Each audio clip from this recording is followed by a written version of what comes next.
इसके पिछले भाग में आप लोगों ने देखा लक्ष्मण जी का क्रोध। अब आज देखिए जानकी जी और उनकी माता की विवशता।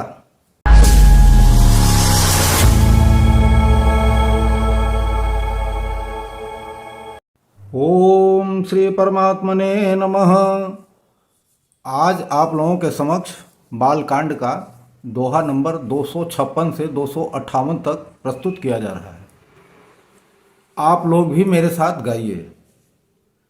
दीन दयाल बेरे दो संभारे, हरहु नाथ मम संकट भारे।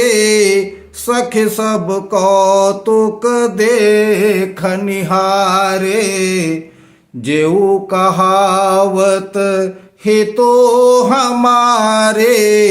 को न बुझाए कहे गुरु पाही, ए बालक असी हठ भले नाही। रावण बाण छुआ नहीं चापा, हारे सकल भूप करि दापा। सो धनुराज कुंवर कर देहि, बाल मराल की मंदर लेहि। भूप सयानप सकल सिरानी, सख विधि गति कछु जाति न जानी। बोली चतुर सखी मृदुबानी, तेजवंत लघु गनियन रानी। कह कुंभज कह सिंधु अपारा, सो सेउ सोजसु सकल संसारा। रवि मंडल देखत लघु लागा, उदय तासु त्रिभुवन तम भागा। दीन दयाल बिरदु संभारे, हरहु नाथ मम संकट भारे। मंत्र परम लघु जासु बस, विधि हरिहर सुर सर्व। महामत गजराज कहूँ, बस कर अंकुश खारब। दीन दयाल बिरदु संभारे, हरहु नाथ मम संकट भारे। काम कुसुम धनु सायक लीन्हे, सकल भुवन अपने बस कीन्हे। देवी तजिय संसौ वस जानी, भंजब धनु सुराम सुनु रानी। सखी बचन सुनि भय प्रतीति, मिटाओ विषादु बढ़े अति प्रीति। तब राम ही बिलो की बैदेही, सभय हृदय बिनवती जेहि तेहि। मन ही मन मनावय कुलानी, हो प्रसन्न महेश भवानी। करहु सफल अपनी सेवकाई, करहे तो हरहु चाप गरुआई। गणनायक बरदायक देवा, आजु लगे किन्हु तो असेवा। बार बार बिनती सुनि मोरी, करहु चाप गुरुतायते थोरी। दीन दयाल बिरदु संभारे, हरहु नाथ मम संकट भारे। देखी देखी रघुबीर तन, सुरमनाव धरि धीर भरे बिलोचन प्रेम जल पुलकावली शरीर दीन दयाल बिरदु संभारी हरहु नाथ मम संकट भारे नीके निरखि नयन भरि शोभा पितुपनु सुमिरि बहुरे मनु क्षोभा अह तात दारुनि हठ ठानी समुझत नहीं कछु लाभो न हानि सचिव सभय सिख दे न कोई बुध समाज बड़ अनुचित होए कह धनु कुलिसहु चाहि कठोरा कह श्यामल मृदुगात के सोरा विधि के ही भांति धरऊर धीरा सिरस सुमन कन बेधिय हीरा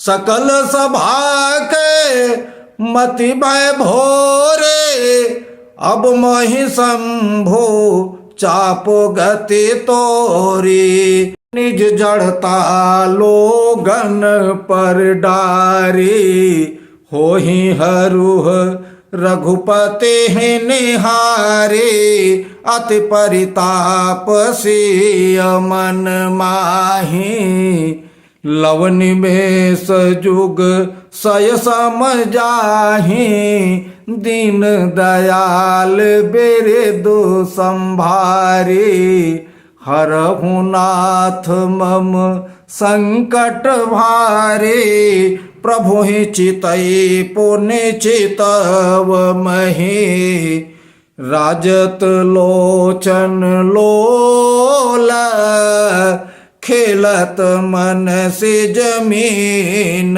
जुग जनु विधु मंडल डोल दीन दयाल बिरदु संभारी हरहु नाथ मम संकट भारे। बोलिए सियावर रामचंद्र की जय। सभी भक्तों को मेरा नमन। गोस्वामी तुलसीदास जी द्वारा रचित इन चौपाइयों का अर्थ इस प्रकार है। गोस्वामी जी कहते हैं कि उनकी माता जो है बड़े सोच में पड़ गई, बड़ा विलाप कर रही थी। सारी सखियों को अपने पास बुला के और इस तरह विलाप कर रही थी कि जो कहा नहीं जा सकता। उनका कहना ये था कि कोई विश्वामित्र जी को क्यों नहीं समझाता। जिस धनुष को बड़े बड़े योद्धा रावण बाणासुर हिला तक नहीं पाए और उसी धनुष को विश्वामित्र जी कह रहे हैं कि उठो राम, जाओ धनुष तोड़ो।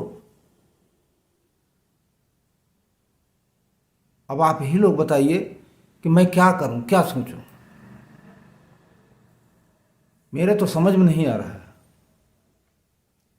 कि ये इतने कोमल हैं, धनुष इतना कठोर है, कैसे तोड़ेंगे। विश्वामित्र जी कोई समझा भी नहीं पा रहा है और कैसे कह दिए। बहुत ही ये अनुचित है, ऐसा नहीं कहना चाहिए।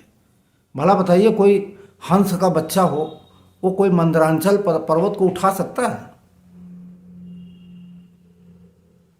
जिसको कि रावण बाणासुर जैसे योद्धा उसको छुए तक भी नहीं, और ये कह रहे हैं कि जाओ उठा लो, तोड़ दो।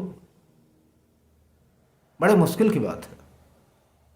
अरे दूसरे को छोड़ दीजिए, राजा तो समझदार हैं, राजा को समझाना चाहिए ना कि ऐसा ना बोलिए, ऐसा ना करिए। लेकिन लगता है कि उनका भी सयानापन जो है समाप्त हो गया है। मेरे समझ में नहीं आ रहा है कैसे क्या होगा। ऐसी उनकी व्यवस्था उनके मन में चल रही थी, हृदय में चल रही थी, अब वो यही सब बोल रही थी। तो उसमें उनके साथ जो सखियां थीं वो भी भाव विभोर हो गई उन्हीं की बातें सुन के। और एक सखी, चतुर सखी जो थी, वो कही कि हे रानी, ऐसा नहीं है, आप किसी तरह की इस तरह की बात न सोचिए। आप ये सोचिए कि जैसे एक छोटे से घड़े में अगस्त मुनि पैदा हुए थे और अगाध समुद्र को सोख लिए थे,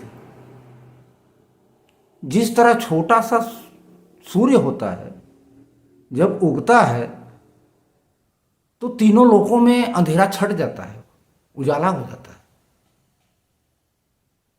जिस तरह से मत वाले हाथी जो होते हैं, उनको एक छोटा सा अंकुश जो होता है वो अपने कब्जे में लिए रहता है, और जिस तरह से ब्रह्मा विष्णु महेश सारे देवताओं को कब्जे में लेने के लिए छोटा सा मंत्र होता है, वो सब आप समझती हैं, जानती हैं। तो ऐसा नहीं है। इसमें आप देखिएगा कि प्रभु रामचंद्र जी को धनुष को तोड़ेंगे, इसमें कोई संदेह वाली बात नहीं है माता जी। आप इसको हृदय में रख लीजिए। ऐसा जब माता जी सुनी तो उनको थोड़ा सा धीरज बंधा और उनको जो है बड़ा संतोष मिला, आत्मा को संतोष हो गया, तो शांति मिली। इसके बाद सीता जी को भी यही था। सीता जी प्रभु श्री रामचंद्र जी को देख के यही सोच रही थी कि हे महेश भवानी, मैंने आपकी पूजा की है, अब आप लोग धनुष का भारीपन जो है वो कम कर दीजिए, बहुत कठोर है और श्यामले बहुत नाजुक हैं, आप कम कर देंगी तो तोड़ देंगे। मैं क्या सोच के, क्या वो करके अपने हृदय को संतोष करूं, मेरे समझ में नहीं आ रहा है। इसलिए आप ही का सहारा है, आप ही लोग इस तरह से कीजिए, तभी हो सकता है। अब बार बार प्रभु को देख के वो यही अपने भवानी इष्ट देव और को सबको मना रही थी और कह रहे थे, हे गणनायक गणेश जी, आप ही दया कीजिए, धनुष को भारीपन से कम कर दीजिए, जिससे कि श्यामले श्री रामचंद्र जी इसको तोड़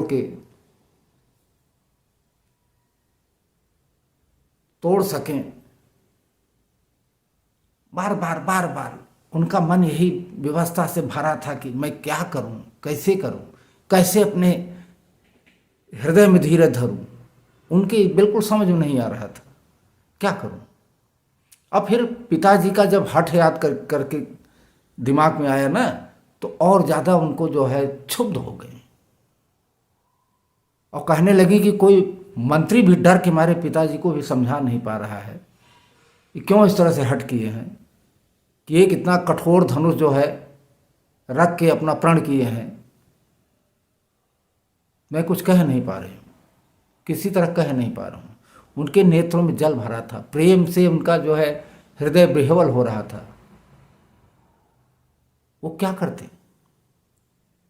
उसके बाद वो प्रभु श्री रामचंद्र जी की ओर देखती रहीं और पृथ्वी की तरफ देखी निगाह लगा के, तो नैनों में जल भरा था, प्रेम के आंसू भरे थे। ऐसा मालूम पड़ रहा था कि मानो चंद्रमंडल की डोल में कामदेव की दो मछलियां खेल रही हैं। आहा, क्या दृश्य था प्रभु। इन चौपाइयों का अर्थ यहीं तक संभव है। आगे जो चौपाई आएगी, जो अर्थ बनेगा, हम अगले भाग में आप लोगों से फिर मिलेंगे, फिर बताएंगे। तब तक के लिए जय श्री राम, राधे राधे। बोलिए सियावर रामचंद्र की जय, पवन सुत हनुमान की जय।